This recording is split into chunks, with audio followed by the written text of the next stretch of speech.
Welcome to our channel on this beautiful day. We've got a brand new update for you in the world of IPTV to ensure you're always ahead in the streaming game. Today, we are focusing on the Amazon Firestick, one of the most popular streaming devices out there.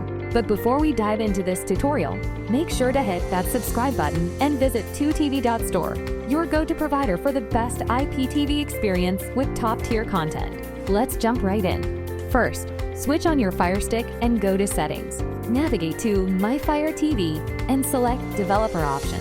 Turn on Apps from Unknown Sources to ensure your device can install third-party apps. Next, head to the Amazon App Store and download a downloader app. This step is crucial as it allows you to fetch the IPTV service link. Once installed, open the app and enter the URL of your IPTV service.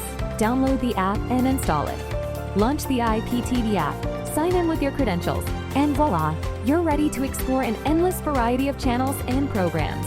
If you found this guide helpful, please consider subscribing for more tutorials like these.